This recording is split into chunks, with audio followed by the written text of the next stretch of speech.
Hi, women of welcome. Today, we're having an important conversation with something just unfolding right now in a small community in Minnesota, something that echoes across our country and affects so many of our immigrant and refugee neighbors. I'm joined by Jenny, who works with Arrive Ministries in Willmar, Minnesota, where she welcomes newly arrived refugees and helps engage the local church in building community with them.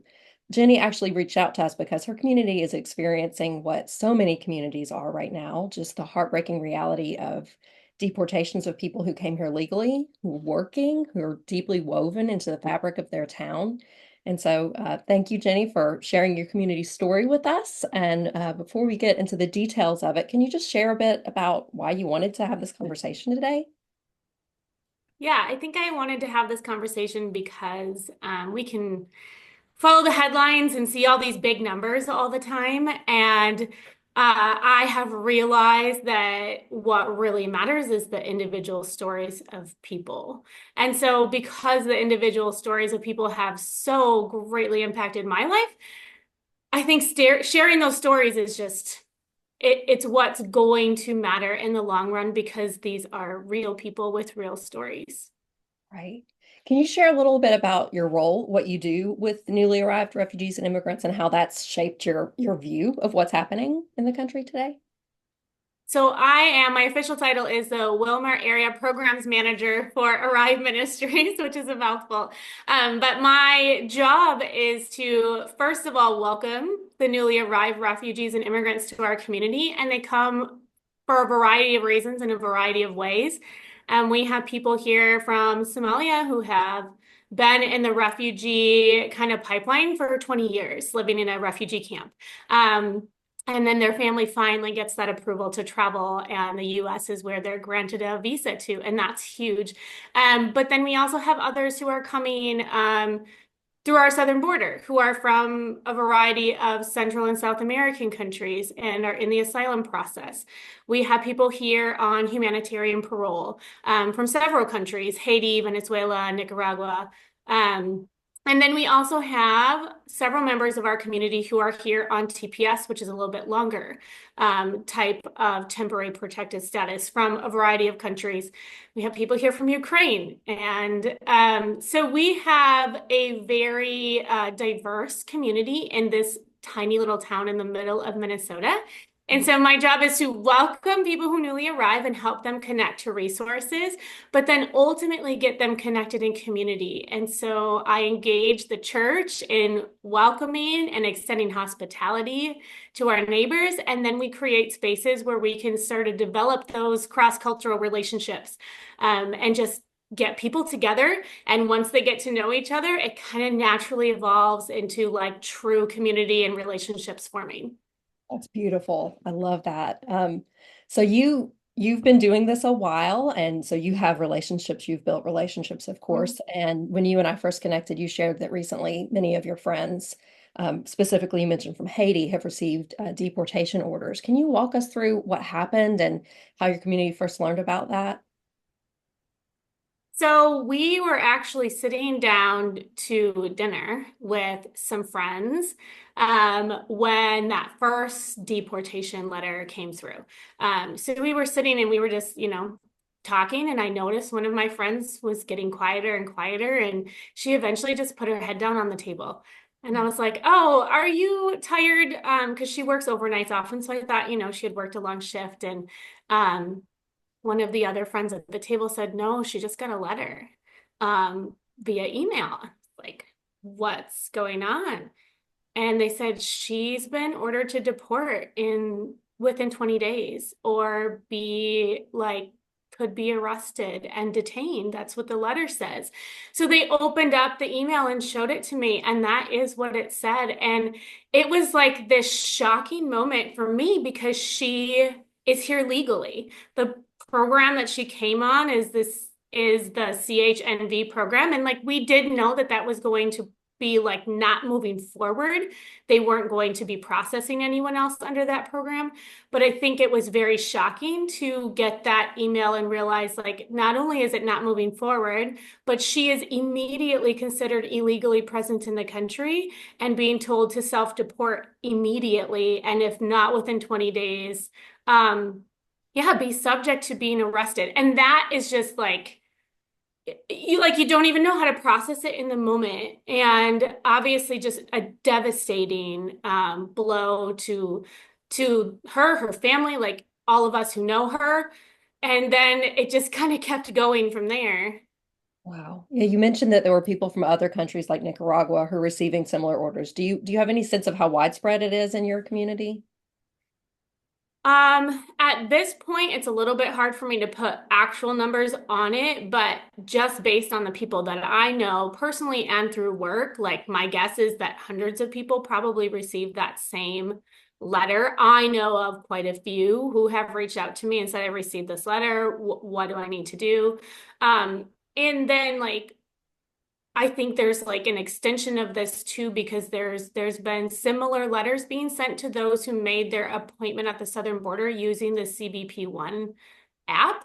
And so they're receiving the exact same letter, that exact same deportation notice. So with that community of people, like, I mean, we're talking hundreds, maybe up to like 1,000 people just here in our tiny little town who are gonna need to figure out what they're doing, how to do it. Yeah, yeah. Wow. What are you hearing from these families, or what are they thinking their next steps are going to be, and what are their fears and concerns? I think a lot of people are still just trying to figure it out. I mean, 20 days is not Yeah. any amount of time that actually gives you the chance to prepare, to plan, to even figure out where you're going to live.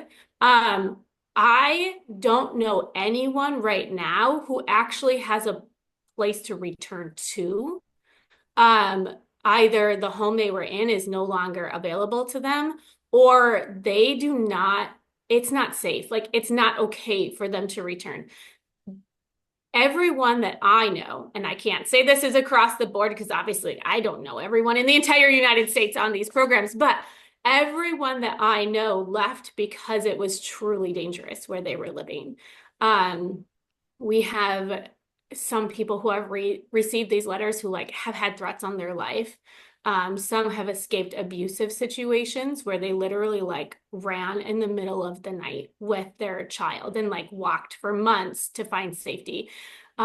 We have people who, I mean, when we talk about Haiti, there aren't even flights going into the capital city right now because of the violence and the gang control that's going on there. So for them to think about like, I need to leave and I'm supposed to go back to the country that I came from, where are they going? Yeah. Um, so I think that's the biggest fear is if we have to do this, where are we actually supposed to go? Like logistically for real, where do we even go to? And then just the idea of people going back into those dangerous situations, and so many of them have kids. And several of these families have kids who are US citizens. And so they're bringing their kids with them back into these dangerous countries, these dangerous situations. And so how do you make that decision as a parent? Like, how do you decide what to do and where to go?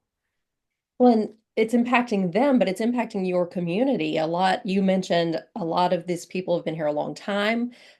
You mentioned us like 5 skilled nurses from one facility are impacted. So it's going to have a real impact on businesses and across the community. Can you share more about just kind of how those essential services might be impacted? Yeah, so I mean, there's several layers to this because there is like TPS being ended, which some of those members of our community have been here for 10, 15 years, own their homes, have started businesses here. So that's happening a little bit further out. Those who are receiving the 20-day notice, most of them have been here for a couple of years. But it did definitely seem like we were very purposefully asking people to come who had some sort of job experience or expertise that was going to be good for our communities. So we did have a lot of people who moved here who were nurses, who had skills and trades that were really important for our economy and actually were a huge boost here because we had a lot of industries that were they couldn't find enough employees. And so when these programs opened up, we actually were able to like fill some of those gaps here. And we've seen some of our like essential services get better. And we've seen some of the like hiring signs come down because they've actually finally been able to fully staff some of these locations. So in one nursing home, there are 5 skilled nurses that received those deportation orders all at the same time. And that's just the people that I know.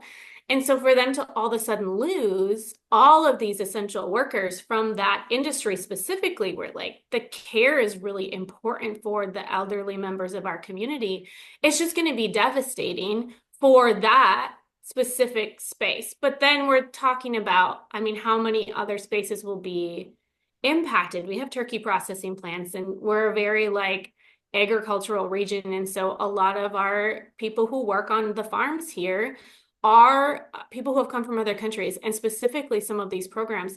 So just thinking about the massive numbers of people that are supposed to be leaving all at the same time, like how do we recover from that as a community? And then if there is no other form of immigration actually happening right now, we have refugee resettlements shut down. There's no asylum cases being processed right now. Like there's no new immigration happening. So we're going to deport all of those who came legally with work permits, who've been working and contributing to our community. And then there's no backup plan either. And so for me, it just feels very confusing, because I think what was being understood during, especially the election, was the deportation measures would be focused mostly on criminals and those present illegally in the country, those who are posing a threat to our communities. And that's not what's happening here at all. The vast majority of people that we are seeing who are receiving these deportation orders are all people who came under a legal program, all people who have work permits, all people who are currently working and contributing, and aren't living off of social services, aren't doing any of these things that we say we don't want, but like doing all the things we say we do want. So then I just go, this is so confusing. Like, why? I don't understand the purpose of it. And I really am worried about the impact on our town. Yeah. How is the broader community responding? Have you heard anything? Is there anything that people are trying to do to help? Our community is responding, I think, with a show of unity around this, for the most part. I mean, you're always going to have some people who, either disagree because of political reasons or other personal reasons that they may disagree with, changing these policies or considering these stories. But the vast majority of people here, because we're such a small knit community, like we know each other, and people see the value in our refugee and immigrant neighbors because they're such an essential part of our systems. I mean, everything here revolves around each other. Like we don't get to just like kind of remove ourselves from it, right? And so we are seeing people from across the political spectrum kind of show up and say, hey, like, I voted for Donald Trump, but this isn't what I thought was going to happen. Or I think that this is a mistake. Like I agree with, securing our southern border. I agree with deporting those who are dangerous, but not these people. Like I know them. Like I love them. I care about them. And also like we need them here. I don't know what we'll do without them. And so we're seeing really a show of unity around this in our community, where people from kind of all sides of the spectrum are coming together. People who are religious and not religious go to our churches, go to our mosques, Democrat, Republican, kind of like across the spectrum say, this is not what we want. Like these are our people. We don't want them to leave. We want them to stay. And so we have done some letter writing and phone calls, and we've had prayer meetings, and just any way that we can gather people and give them a chance to use their voice is what we're trying to do at this point. And we are seeing really like community support for those efforts. So that's so important. That's what we've been saying all along, is reach out, keep calling, keep writing. People need to hear, our lawmakers need to hear from us. They need to hear that Mhm. this isn't what we asked for. This isn't what we want. This is how this is impacting our communities. And I know you, of course, are women. A lot of them, or all of them here, are coming from a faith perspective. And you mentioned that you're integrating the church into what you're doing in the ministries. How have you seen faith inform the response to what's happening? I think for me, when I read the Bible, I see God and specifically Jesus and his ministry like consistently drawing us to the vulnerable people in our communities, those who may be kind of on the outskirts of society for whatever reason, and really leaning in and loving those people well, but then also like giving them access, giving them a voice, like not just saying like, I love you and you can stay on the outskirts and that's fine with me, but like actual like biblical justice to me when I read the Bible looks like people actually have equal access to what we all say like life and liberty, the pursuit of happiness, but also like Christian community and connection. And so my faith really informs me in that I can't read the Bible and not see God's care for this group of people. And I don't think that like he looks at national boundaries and that his care ends, at the borders of our countries. Like the world is his. He created it. He created every single one of these people, and he cares equally for all of them. And so as I walk with Christ daily and surrender my own selfishness to him, like he continuously shows me like there are people on the vulnerable edges of our communities that are really easy to overlook. And oftentimes it is this group of immigrant neighbors who are coming in with great need initially. But the beautiful thing is, and I think this is Christ's redemptive work, is that when we do lean in and we get to know these people, then they become our teachers. Yeah. They show me the beauty of Christ's work in their life, the power of God, like the faith stories that I get to hear when I lean in and I listen to those who are kind of on the margins of our community. And like my faith is just grown exponentially through these people and their stories and their just unending faith in God. Absolutely. So, of course, this is happening in your community and it's going to be happening in communities all around the country. What would you say to people who want to get involved in their own community, want to help and see what's happening? I would say, first of all, get to know your neighbors. Um, it starts with one connection and one story. It really does. I think for me, it has been like it's been all about those individual relationships that I've been able to build and the way that those people have opened my eyes to what's really happening. And I know not in every community is that available to people. People may be living in an area where there are not very many people who have settled there from other countries. Although I would guess that every community has some. Um, so first get to know people.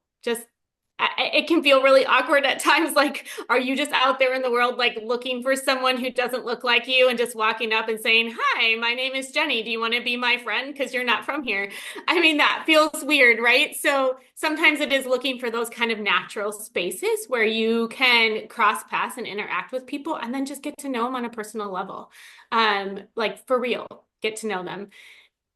I think for me, in my role, I have definitely felt the need to go beyond just saying I care and spending time in prayer for my neighbors, but into more of that advocacy piece, just because nothing changes unless we say something. So I have felt really compelled, especially with this last kind of round of orders focused on these people that I'm deeply connected with to say something, and not in order to be political, but because that is how our country works. Yeah. We vote and then we tell our representatives like what we want and what we don't want. And when there are things that don't align with what we want to see for our communities and what we want to see for our country, like it is our duty to tell them. Because if we don't, who's going to, right? And then how do they even represent us if we're not telling them this is what we would like to happen and this is how it's affecting us? So I think the advocacy piece with the writing letters, with the calling, with the emailing, is really important because, again, like if our voice isn't in this space, then whose voice will be the loudest voice? And so when the loudest voice seems to be lack of care, lack of compassion, maybe even lack of accountability, then we get to step in with that biblical viewpoint of like care and compassion and looking for how do we meet the needs not only of our own country and our own community, but those vulnerable people in the world who we feel called to care for. Wow. Yep. It's amazing.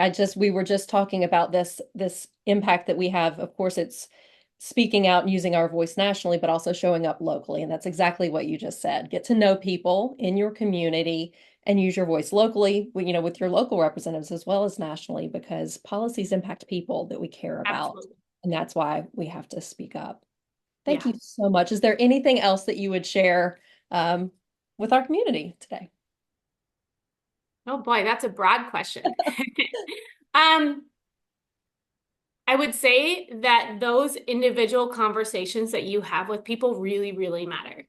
Like you may not be on video with like a large platform. You might not feel comfortable even posting on social media for the public to see, and that's okay. That really is okay. Those individual conversations that you are having within your own communities change hearts and minds, and they do open people up to a new perspective. Like for me, a lot of what I know now started with me knowing nothing and Right. people being willing to like have that conversation with me. Give me some grace for the places where like I didn't see what was really happening or didn't really understand or hadn't asked the right questions, whatever it might be, but continue to have those conversations. And when you're in a conversation and someone says something to you that you know is not correct, like take a deep breath and have that bravery to have that conversation. Not, you don't have to push back or be rude or be angry, but to just say, can I talk to you more about that? Or can I challenge you in that a little bit? Or here's something I've seen or I've learned. Um, and enter in humbly, but keep having those face-to-face conversations with people. They really matter. Such good advice, because that's exactly what we wanted to hear from you. We hear news stories that this is happening, but this is your story. This is your community, what you see happening. You don't know who to trust. You don't know if the news is correct, but you can't refute someone's story. This is what I've seen. This is how it's impacted me and people I love. And just keep sharing your story. That's so important. Thank you so much for sharing your story with us. And just thank you so much. Yeah, thank you for taking the time.